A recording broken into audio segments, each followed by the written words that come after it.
Assalamualaikum warahmatullahi wabarakatuh. Halo semuanya, kami dari kelompok 2 ingin mempresentasikan tentang politik apartheid di Asia Selatan. Sebelum membahas apa itu politik apartheid di Asia Selatan, perkenalkan anggota kelompok kami terdiri dari Pujo Putri Aulia, Wirahmawati, Sri Rahayu, Yosafa, dan Samsiarul. Apartheid adalah sistem undang-undang yang mendukung kebijakan segregasi kepada warga non-kulit putih di Afrika Selatan. Kebijakan ini hadir di abad ke-20 setelah Partai Nasional mendapat kekuasaan. Apa sih apartheid itu? Apartheid adalah politik pemisah penduduk berdasarkan ras yang ditetapkan di Afrika Selatan sejak tahun 1948 hingga 1993. Ras yang dimaksud di sini adalah pemisahan antar suku kulit putih dengan ras kulit hitam.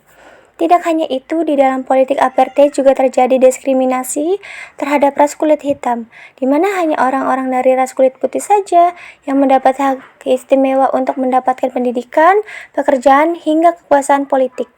Bagaimana sih latar belakangnya? Seperti apa sih jalannya? Bagaimana sih dampaknya? Kita akan membahas latar belakangnya. Jadi, awalnya aturan-aturan tersebut dibuat oleh orang kulit putih yang berada di Afrika Selatan nih, guys. Nah, jadi orang-orang kulit putih ini merupakan orang Eropa atau disebut juga sebagai kaum Boer yang menetap sejak lama di Afrika.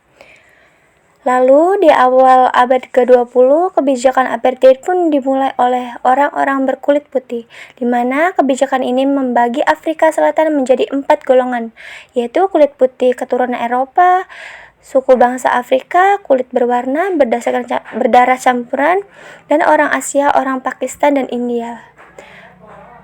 Bantu, suku asli bangsa. Seiring berjalannya waktu, di tahun 1924 sampai 1939, Partai Nasional telah terpilih menguasai Afrika Selatan, sehingga memunculkan aturan-aturan baru seperti 1.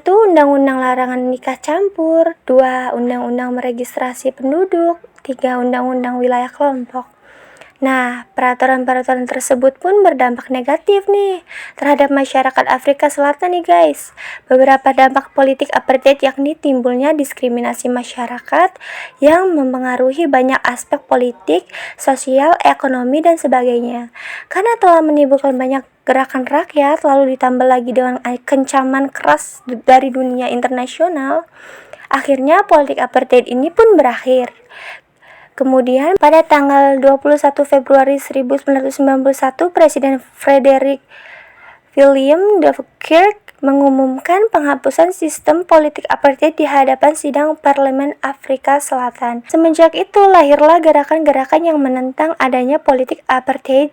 Contohnya saja gerakan African National Congress atau disingkat menjadi ANC, yang salah satu anggota aktifnya adalah Nelson Mandela.